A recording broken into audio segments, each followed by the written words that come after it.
En général, la guerre ayant éclaté au Moyen-Orient il y a 6 mois, elle s'est terminée aussitôt, ainsi que l'on sait. Que pensez-vous, mon général, de l'évolution de la situation dans ce secteur du monde depuis juin dernier? L'établissement entre les deux guerres mondiales, car il faut en remonter jusque-là, l'établissement d'un foyer sioniste en Palestine, et puis après la Deuxième Guerre mondiale, l'établissement d'un État d'Israël, soulevait à l'époque un certain nombre d'appréhensions. On pouvait se demander, en effet, et on se demandait même chez beaucoup de juifs, si l'implantation de cette communauté sur des terres qui avaient été acquises dans des conditions plus ou moins justifiables et au milieu des peuples arabes qui lui sont foncièrement hostiles, n'allait pas entraîner d'interminables frictions et conflits. Et certains même redoutaient que les Juifs, jusqu'alors dispersés, mais qui étaient restés ce qu'ils avaient été de tout temps, c'est-à-dire un peuple d'élite, sûr de lui-même et dominateur,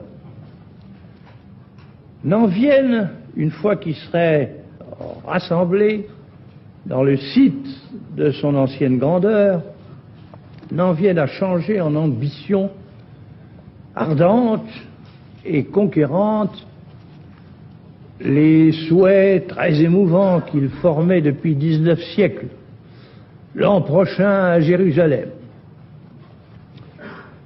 Beaucoup de pays, dont la France, voyaient avec satisfaction l'établissement de leur État sur le territoire que leur avaient reconnu les puissances,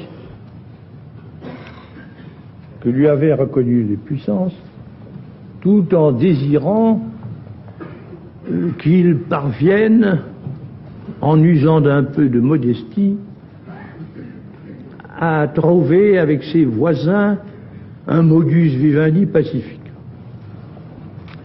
Il faut dire que ces données psychologiques avaient quelque peu changé depuis 1956. À la faveur de l'expédition franco-britannique de Suez, on avait vu apparaître, en effet, un État d'Israël guerrier et résolu à s'agrandir. Et ensuite, l'action qu'il menait pour doubler sa population par l'immigration de nouveaux éléments donnait à penser que le territoire qu'il avait acquis ne lui suffirait pas longtemps et qu'il serait porté, pour l'agrandir, à utiliser toute occasion qui se présenterait. C'est pourquoi d'ailleurs la Ve République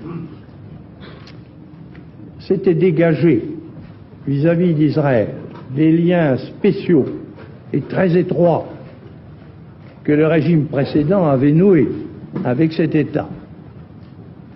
Et la Ve République s'était appliquée, au contraire, à favoriser la détente dans le Moyen-Orient. Le 22 mai, l'affaire d'Aqaba, fâcheusement créée par l'Égypte, allait offrir un prétexte à ceux qui rêvaient d'en découdre pour éviter les hostilités.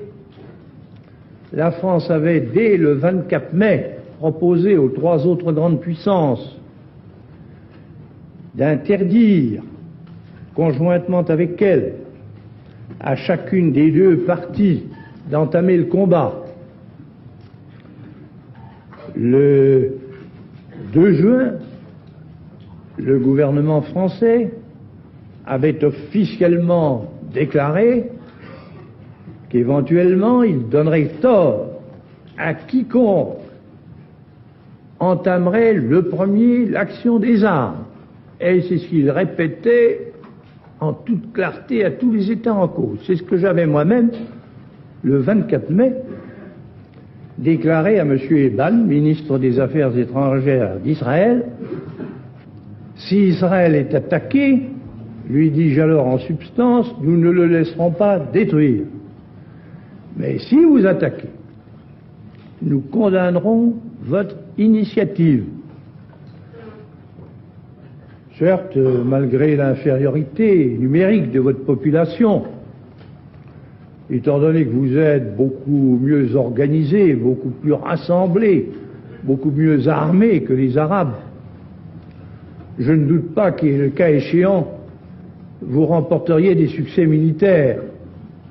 Mais ensuite, vous vous trouveriez engagé sur le terrain et au point de vue international, dans des difficultés grandissantes.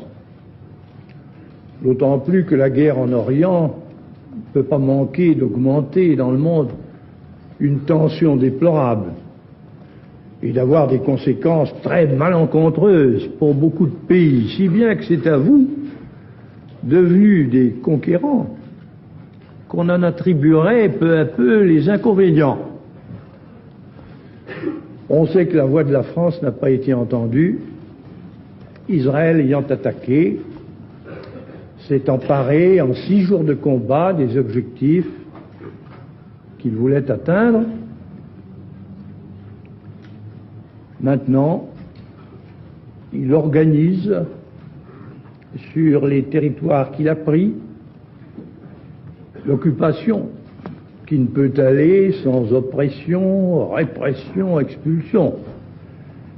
Et il s'y manifeste contre lui la résistance, qu'à son tour, il qualifie de terrorisme.